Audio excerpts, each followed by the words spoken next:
In your view, given that Sri Lanka has no option but go to the IMF, and then with the IMF approval, we might have options of getting bridging finance, which means our total reality, like you very rightly said, the cost has to be covered, and that's how the pricing will have to be done. If that is so, how can a country become competitive? Well, a country or companies cannot be competitive in the environment that we were in earlier either. I mean, we were not competitive. That is why we were losing export share in pretty much all the sectors. We were not growing as fast as we should, and things of that nature. So you see, the IMF thing is a bit of a red herring. My question is, if the government spends 85% of its entire tax revenue on government servant salaries and pensions, which is what they did in 2021, forget the IMF. I mean, I'm asking anybody who sort of managed household expenses, go ask your mother whether that is reasonable. I'm not saying mothers are unintelligent. I think our mothers are extraordinarily intelligent, right? Go ask anybody whether you can run a household like that. You see, remember that the country has got to buy medicines, there are certain additional things that need to be done other than pay government servant salaries.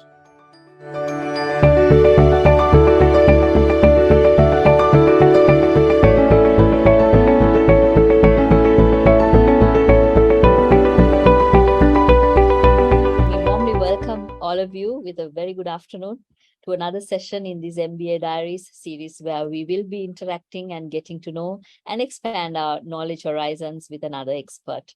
So as Asia Pacific Institute of Information Technology, known as APIT Sri Lanka, we are honored today as well to be hosting this session with another veteran in the global corporate world, especially in a time where we are talking about many challenging discussions, and we're talking about how to overcome these challenges that we face nationally as well as internationally.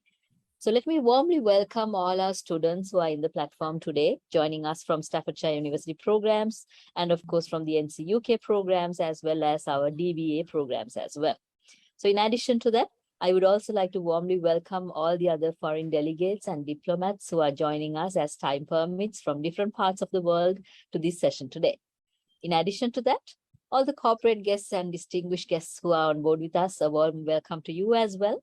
So with that, I would also like to convey congratulations messages and warm message from our chairman Mr. Bandula Igodage, chairman of APIT Sri Lanka, who had been supporting these networking opportunities throughout for the betterment of. So to start with, let me now warmly welcome and invite Dr. Rohan, one of our directors of APIT Sri Lanka, and most importantly, the pioneering personality of this networking session that is bringing opportunity for students to get to know the veterans and get to know their world views as well as their expressions as well. So Dr. Rohan, over to you.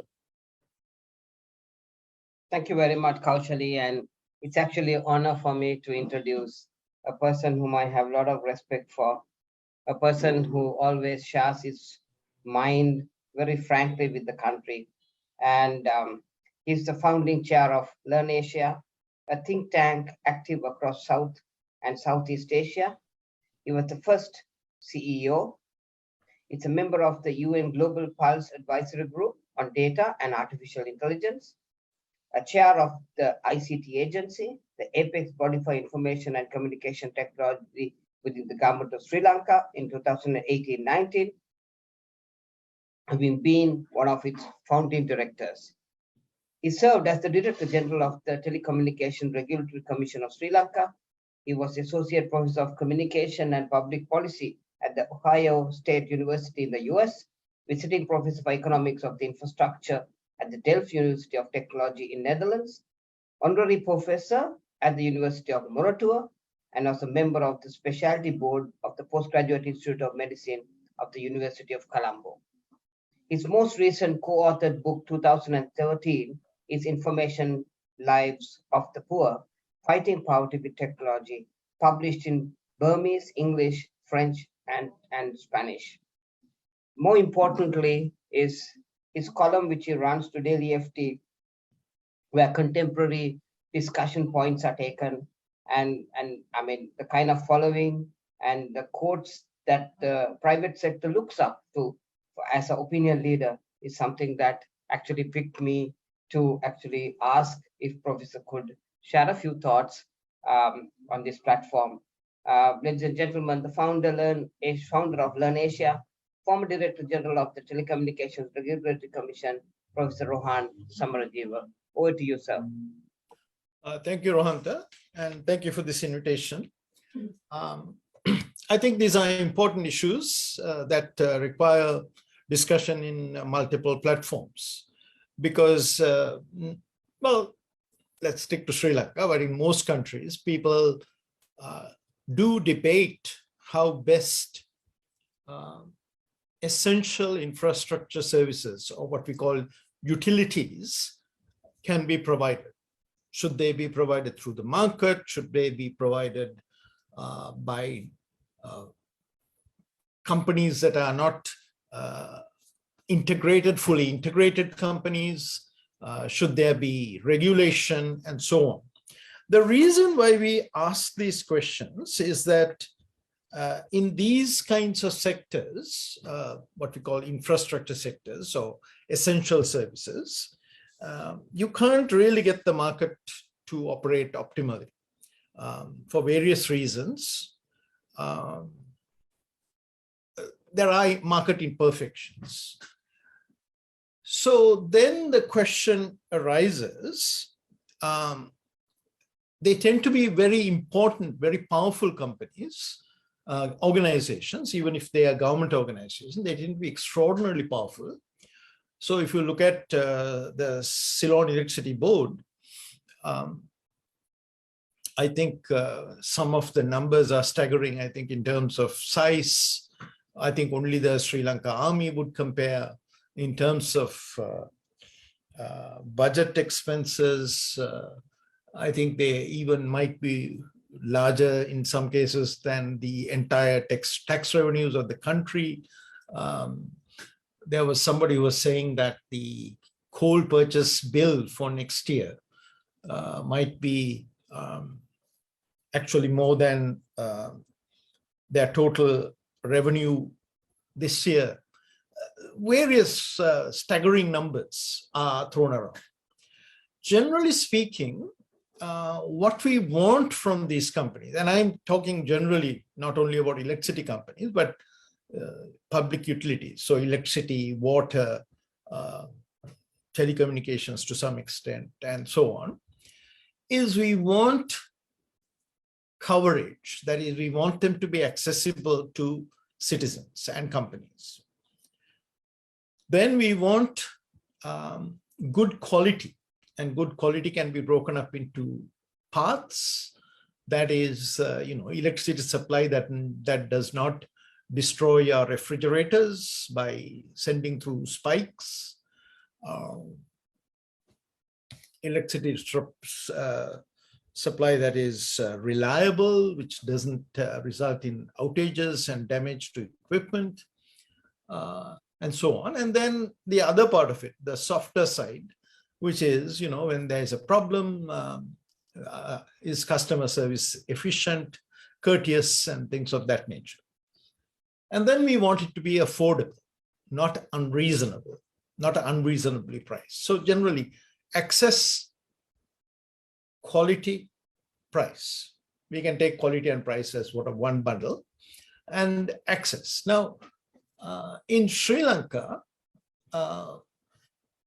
electricity is provided to about 99.5% of households in the country. We have 5.1 million households, and the electricity board and LECO combined will be generating, I would say, in excess of 5 million monthly bills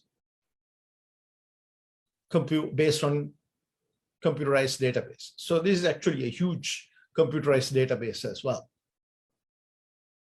So we can even take the accessibility question off the table. It's done.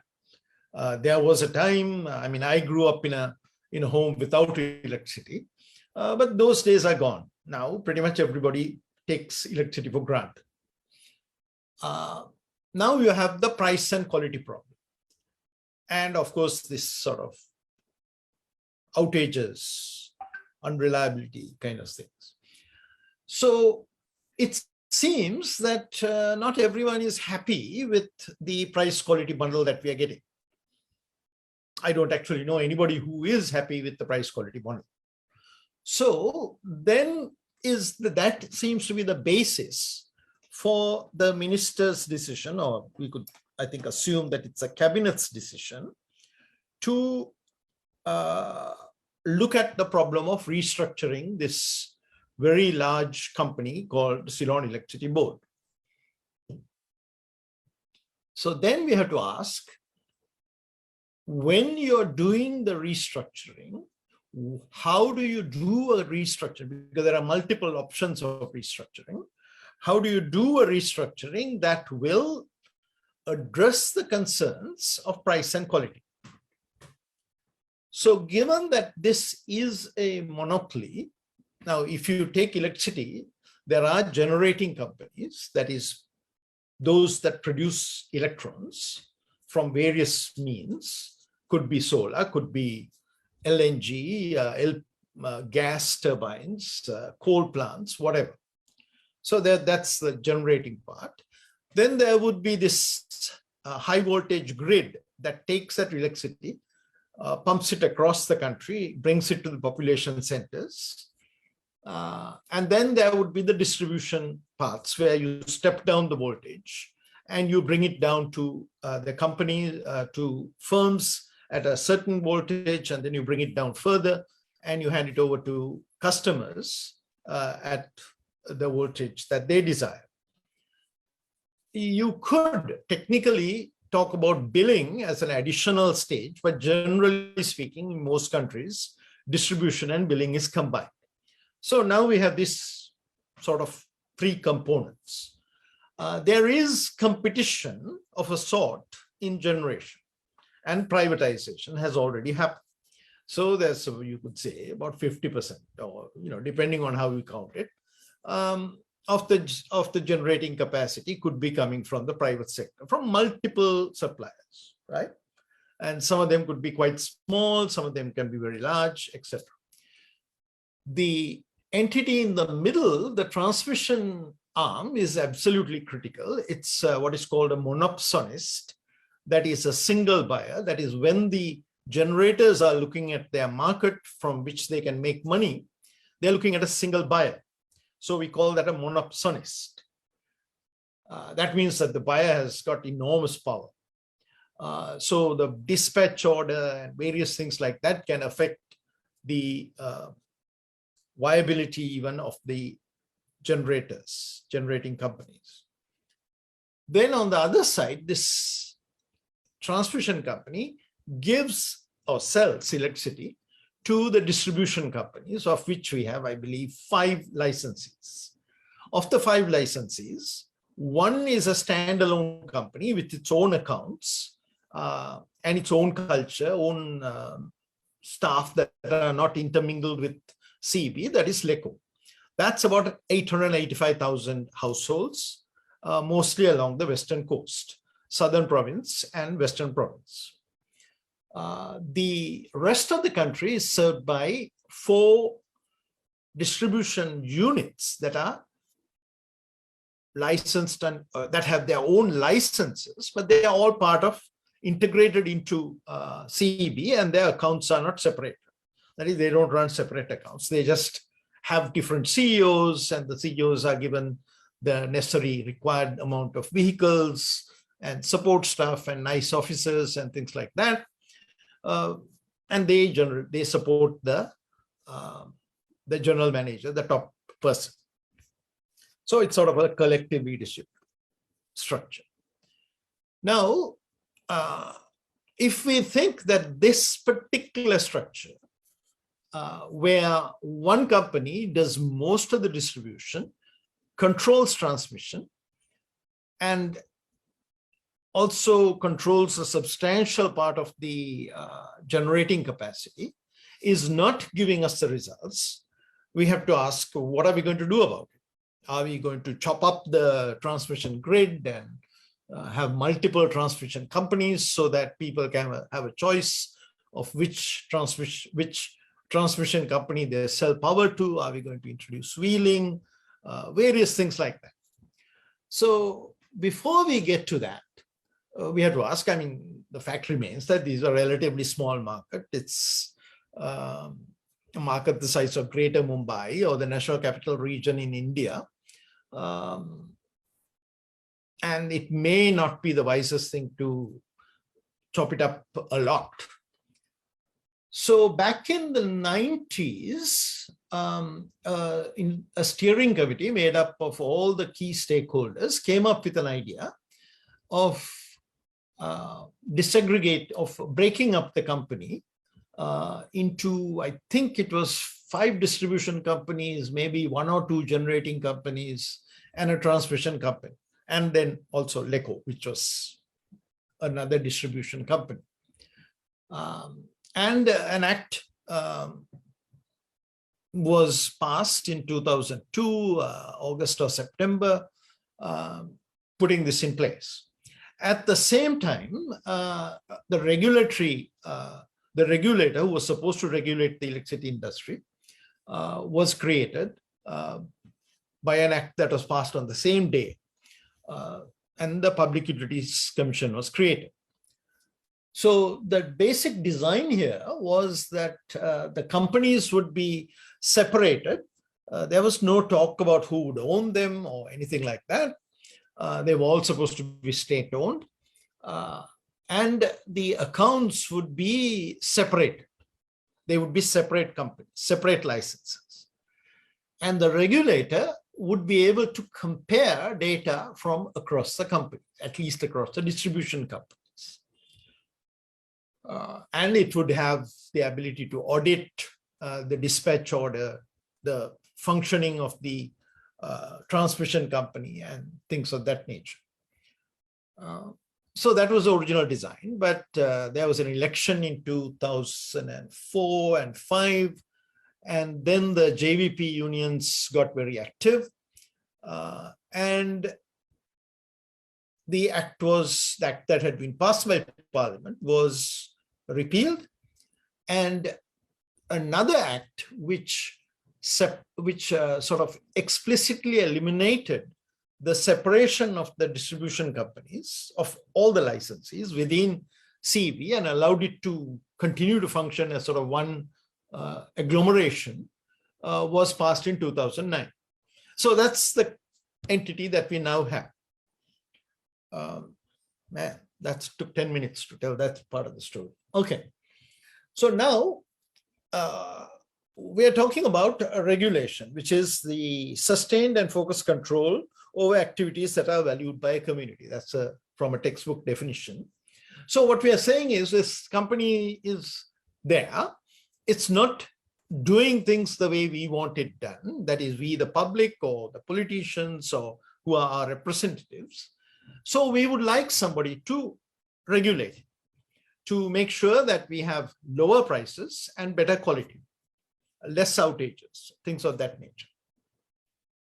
So in order to do that, the regulator has to be able to exercise control.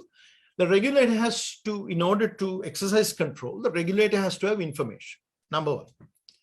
Once they have the information, they must be able to assess that information, assess the performance of the company according to some criteria.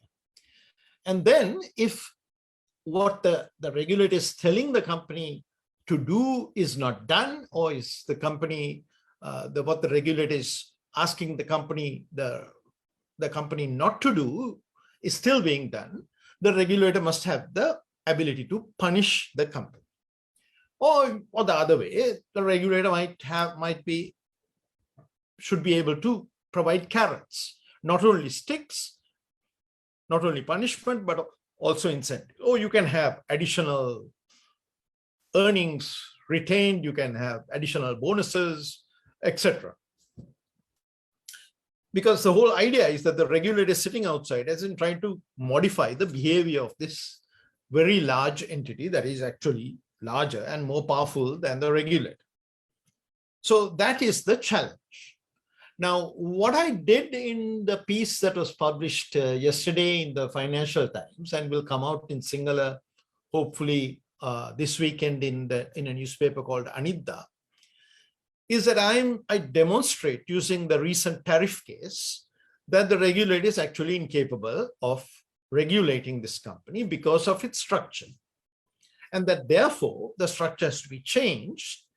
And there's no point in changing the structure if it doesn't improve the regulatability of the company. So I take two examples. After all, these are very large questions. So I just take two examples. One is on the key component of cost in this company, which is fuel, and the other, which is something called retail costs, which is, I understand, it includes the cost of meter readers and things of that nature. Now, Section 30 of the Ceylon Electricity Act gives the regulator the power to disallow, to assess the reasonableness of costs. There are a couple of other terms about efficiency and so on, but just to keep things simple, let's look at the word reasonableness of costs. Now, in a classic regulatory case, which I have some experience with in the United States and so on, what happens is that the utility will submit its cost information to the regulator using a uniform system of accounts. And the regulator will go through this. The regulator will hire consultants because it's a very complicated business, not only its staff, but consultants, and will go through it and serve interrogatories and so on, get further clarifications, and then there'll be some form of public hearing where the company will come with its consultants and experts, the consumer groups will come with their consultants and experts, and there'll be a battle royal. And at the end of it, there will be certain costs that are disallowed. So when costs are disallowed, that is, they are labeled as being not reasonable, what happens is that the rate base, the base cost on which the tariffs are calculated, are decreased. So when I was, for example, appearing on behalf of certain consumer groups or whatever, our objective was to knock out as much of the costs as possible. Because if we knock out the costs, if we disallow them, then the resulting tariffs will be lower than the tariffs that would have come out with a higher cost base.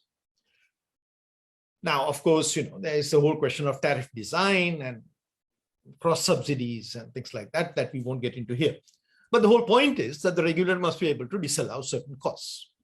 So I'm just going to zoom in on those two issues. Now, in the case of Sri Lanka, we don't actually have a huge amount of time between the submission of the tariff proposal and the final decision.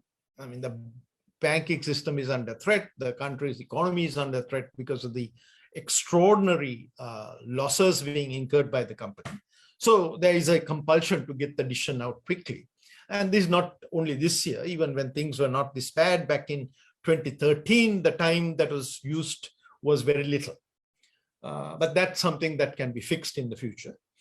But the point is that if 90% of the costs are fuel, and you disallow these costs, you disallow, let's say, 10%. Or I think in my article, I just said, you take the difference in coal purchases in 2 years and say that is the difference, 10% of that is 6.5 billion rupees.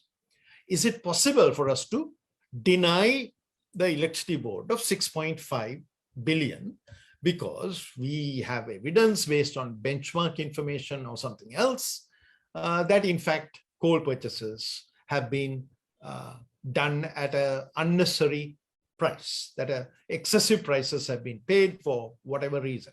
I'm not saying what the reasons are. I'm just saying if we were able to establish that theoretically, is it possible to take 6.5 billion off?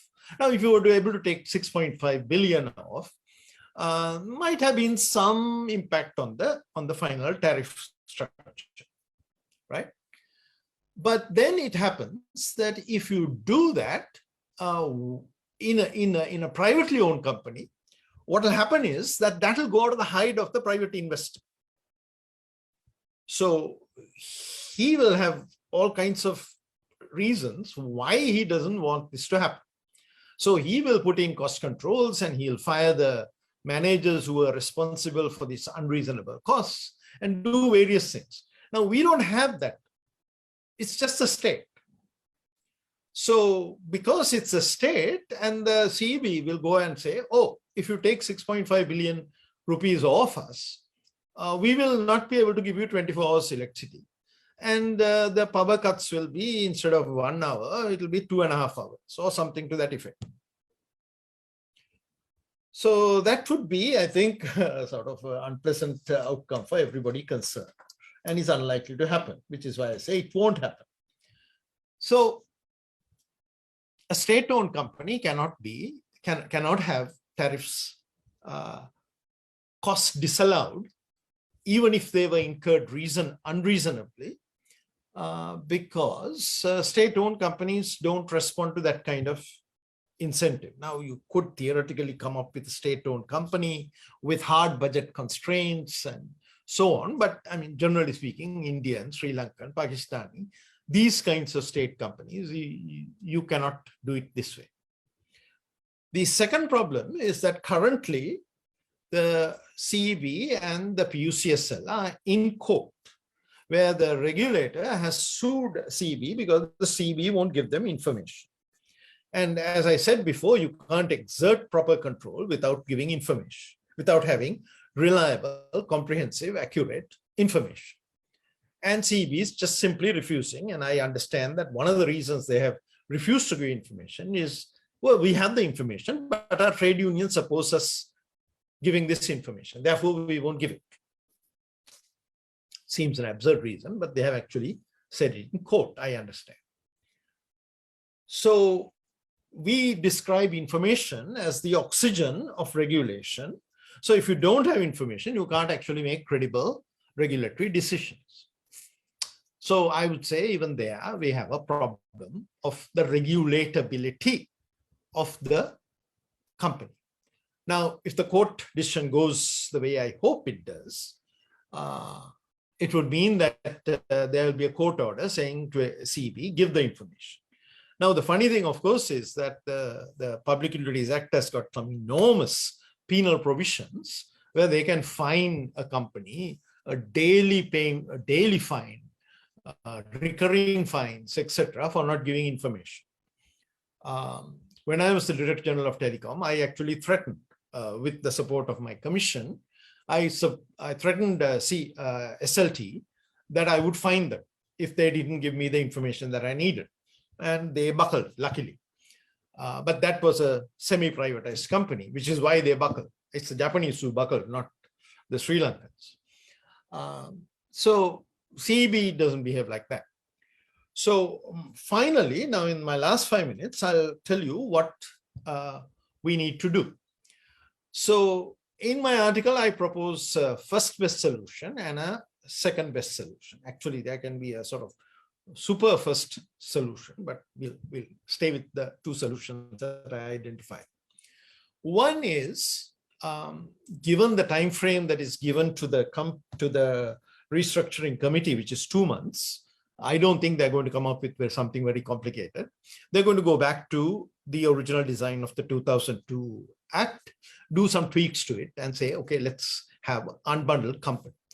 So when you unbundle them, that's good, better than the current situation. Ring-fenced, separate financial entities with their own accounts and so on, so that we should be able to compare distribution company A with distribution company B and so on, and engage in some form of benchmarking so that we can at least name and shame them, even if we can't find them. That would be the second best solution. Now, the optimal solution, in my view, is to take that structure and have public-private partnerships on the distribution side, which is where the interactions with the customers are, where there would be, I mean, just hypothetically, a big Sri Lankan conglomerate or a company would go into partnership, 51% the Sri Lankan company, the other part is government, and they run the distribution company. They design new bills, they provide improved customer service and things like that. And they provide good service, but they're still buying from the same monopoly transmission unit, which is subject to heavy regulation by the PUCSL. Now, that company is likely to be responsive to the behavioral incentives that are important for regulation. That is, they are likely to be unhappy or to be unwilling to be fined.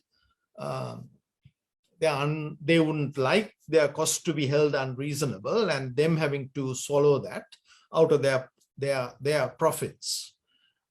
They are likely to be sensitive to various kinds of incentives and inducements that the regulators can come up with. And they are likely to be scared of monthly, daily fines for giving either no information or wrong information. Now, this will help the regulator do the job. Now, in the remaining 1 minute that I have, I will say, if, for example, somebody is saying, well, the problem is not that, the problem is that they're not taking enough solar power into the system and things like that. But if you recall, that action is something that the regulator can try to influence, try to control using carrots or sticks. And I was not talking about any specific action regarding allowing solar or compensating people who get burnt out equipment or tariffs or anything like that. I was using the tariffs as an example. I'm generally talking about how a regulator can control or influence the behavior of a very large and powerful company. And if my tools, my solutions work, they should work across the board for safety reasons, for bringing in more renewables, for giving us more reasonable prices and things of that nature. I'll stop at this point.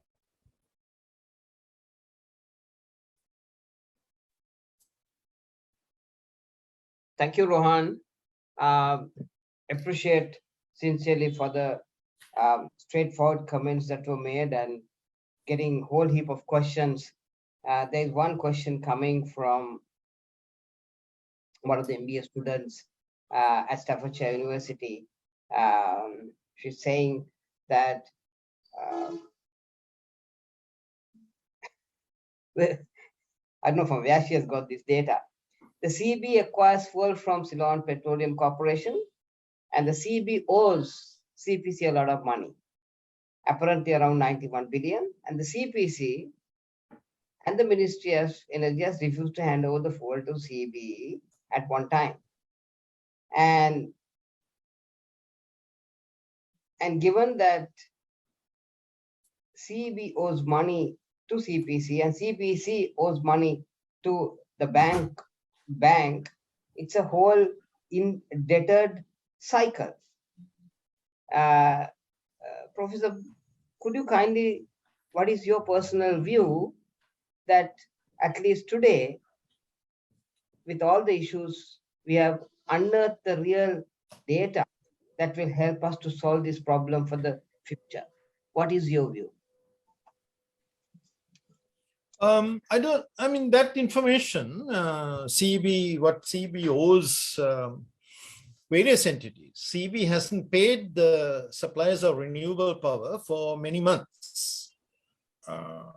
and these are private entities who have, who have bank loans to settle and things of that nature, salaries to pay and so on, and they have not been paid for months. CPC is a fully government-owned entity, which is essentially government debt going from one place to another. I consider the first problem much more serious than the CPC not being paid. This information is generally publicly available. The reason for this is that CEB was simply hadn't had a tariff increase for 9 years. Actually, it had a tariff decrease within that 9-year period. Just before the 2015 election, they had a tariff decrease. So, yeah, I think that information is available, has been available, what their debts are. I think what I'm getting at is was that last coal purchase done in a way that was comparable to benchmark prices? Was that done under correct procurement rules? Were there unnecessary delays? Was it reasonable? So we can go through that. And I think many of us will understand that these days, because of the foreign exchange crisis, we are not making long-term purchase commitments. We are not, we're just sort of making do, edavela to us, just getting by. And that we may be incurring demurrage and all kinds of unnecessary costs. And what I'm saying is that we don't have the ability to assess whether they are reasonable or not. And even if we do, we have no practical method of disallowing costs, reducing the rate base, and dumping those mistakes, those errors, the responsibility for those errors on anybody other than either the consumer, the customers of CEB, or the general public, which is when we ask Treasury to take it over, that's the general public. So that is a sort of a larger question that I'm looking at. I think, Professor, the question was asking was that these are data that people never focused and tried to resolve. And because we are in a foreign exchange crisis, we are now trying to see how we can keep our costs down, seeing how we should not pass down undue costs to the consumer. So the question that actually Dhanushi actually is asking is that, isn't it at least prudent that Sri Lanka is trying to solve this problem? What is your view? I actually disagree with Dhanushi. I think this costs these kinds of things. How much does CEB owe CPC?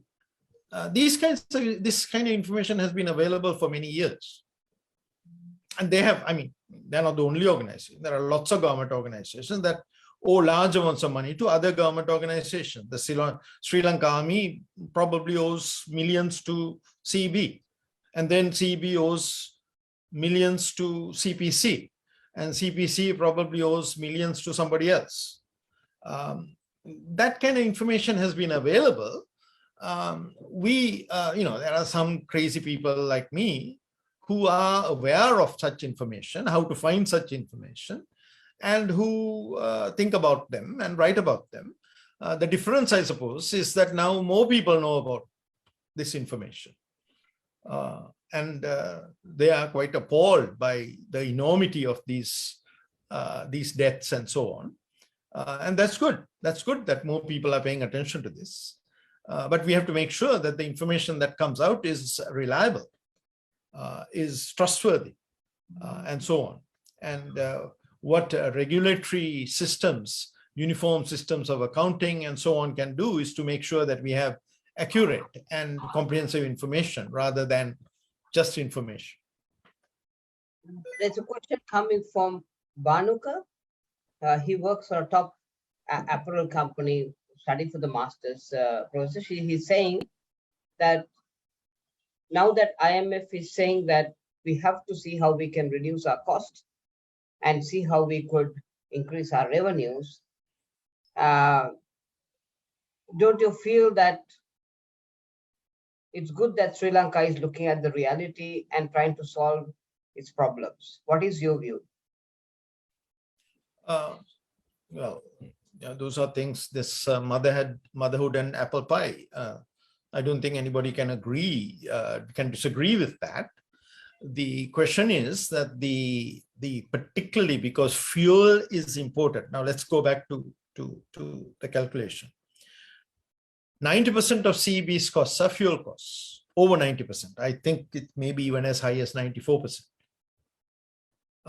If CEB is technically, on the verge of insolvency or whatever, and cannot pay for the fuel using its own revenues, that is because its tariffs are not cost reflective as they should be, it can only keep paying its bills by taking enormous bank loans and thereby endangering the banking system of the entire country, or getting Treasury to give it that money.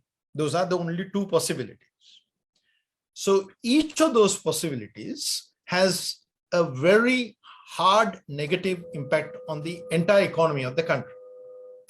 Therefore, the IMF, in all the countries that it works with, Pakistan, Lebanon, and Sri Lanka, we can predict, because the Article 4 report that came in March says cost reflective formula-based pricing for energy.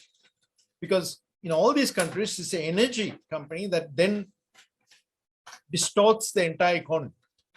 So there will be a lot of pressure to get these companies towards approaching cost reflective pricing, which means that this year's tariff increase will not be the last one that you see. Now, as we go through this process of bringing revenues closer to the cost structure, it is very important to try to avoid unreasonable costs. And I hate to say it, but you could even say that, padded costs,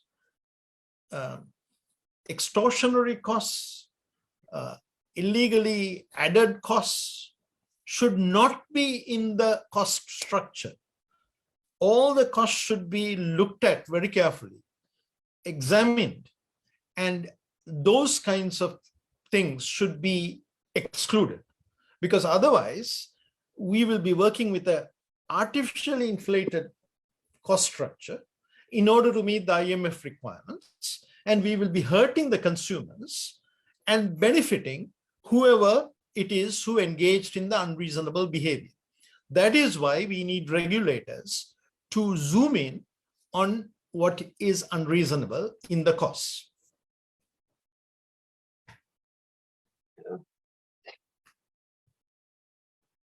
A question from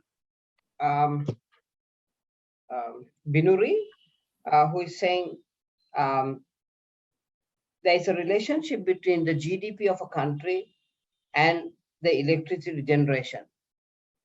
So if the cost increase happens at 73%, does that mean that the overall cost base of the country will increase to a level that will find it difficult to compete in the global market, especially our exports business? Oh, that's a complex question that will have to be broken out. Let's export business, right? So when you look at the export part separately, if that's your objective, then you should be looking at the energy costs of the export industries. What you and I are paying for residential electricity actually has no bearing on that matter. Because as the question was coming, I thought it was that old correlation that we had, which is that as an economy grows, the energy use also grows and things of that nature. Up to a certain point, energy use leads this. That is, as the economy grows, the energy use also grows. And then we reach a sort of switching point. And then we tend to become more efficient. And that is, we are getting more growth with less energy. But obviously, that's not the question she's dealing with. Because even that old equation is a little shaky now, because we do things like demand side management and so on, where we don't think increasing energy is going to drive the GDP up directly. But I think if your concern is export competitiveness, we really should be looking at the energy costs affecting export industries. But again, I need to be careful. That comment should not be translated into some kind of thing which says, we should cross-subsidize or subsidize export industries. Because where are the subsidies coming from? They got to come from only one place. That is from Treasury. If Treasury doesn't have enough tax, which we know it doesn't, it's got to be printing money. If it prints money, it destabilizes the entire economy, and we send the economy into a tailspin, and then that poor export industry will not be able to function because it's in a dysfunctional, crashing economy. So don't go the route of subsidies.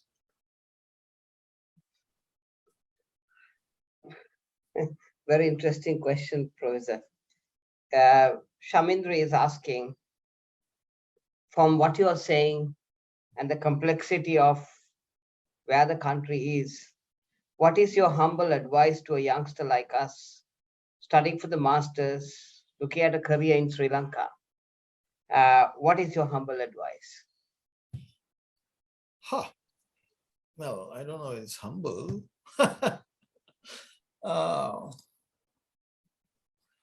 I think most of the people in this audience are MBA students, and business is about risk. The more risks you deal with, the greater the gain, isn't it? Right? So Sri Lanka is a country that is beset by many risks. And particularly for the young people who are building their careers, I think the risks are quite high. I mean, it's not that they were low when I was your age, 1970s, bad economy, terrible, no opportunities, etc., etc. But if you look at the risk environment, make some informed judgments, and take on the risks in an intelligent way as you build your careers and your lives, the yields will be considerable if you succeed. But again, remember, high risk, high yield. Low risk in Australia, low yield. Yeah. That makes a lot of sense, Professor. It says,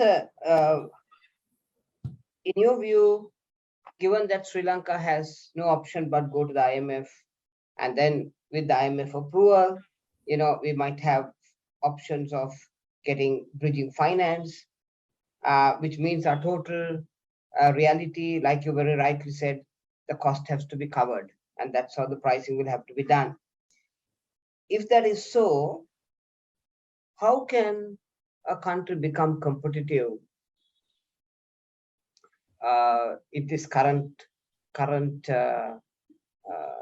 new business model that might come to play when the IMF stipulations are to be adhered to?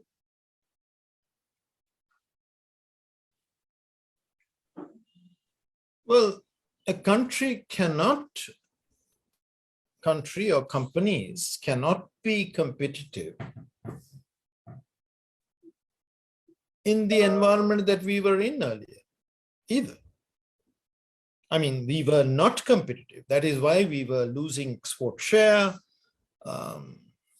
in pretty much all the sectors.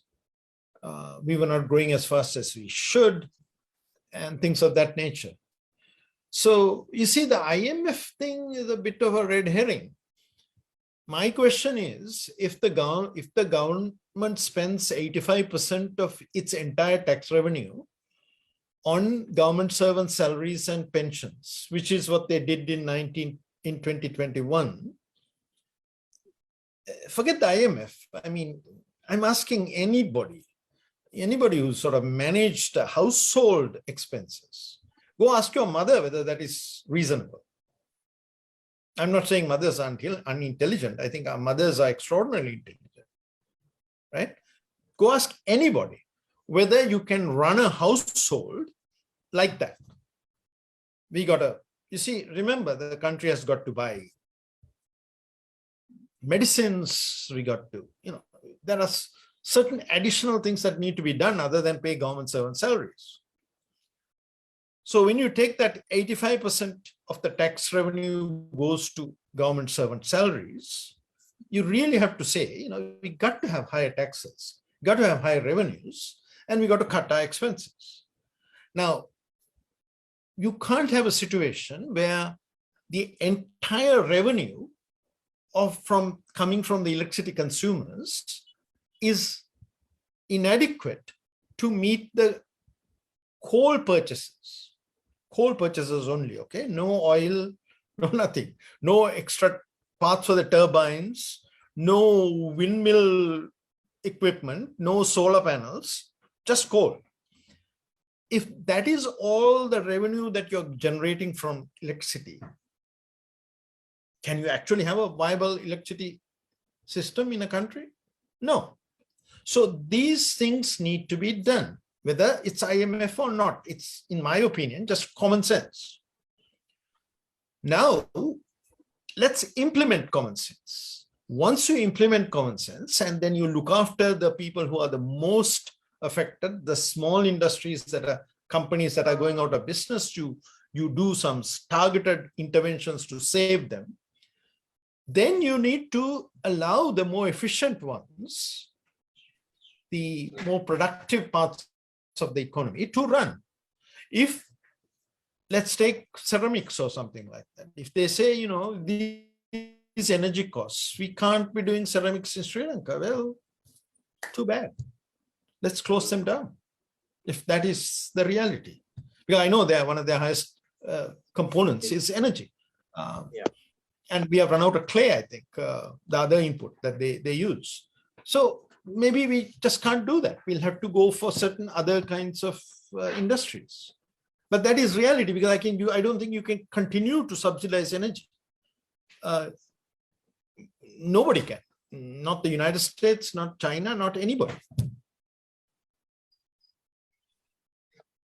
Thank you, Professor. It's been a really interesting discussion. I'm trying my best to keep it within 1 hour.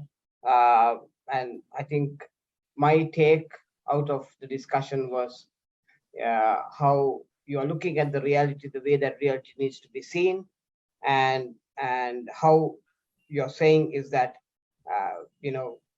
yes, there is risk, and when the risk is high, obviously your return is going to be better. And it's just that we need to be a little bit more kind of sharper, know that there are challenges, and we have to look at as to how we are going to face, just like any other country in the world that currently is being said, because apparently there's a huge recession hitting Europe, and there'll be a huge repercussion to the world. So thank you very much, Professor. It's been really lovely to hear. I mean, we read about you, but very seldom we get a chance to meet you and talk to you. Thank you so much. Ruth, over to you, please.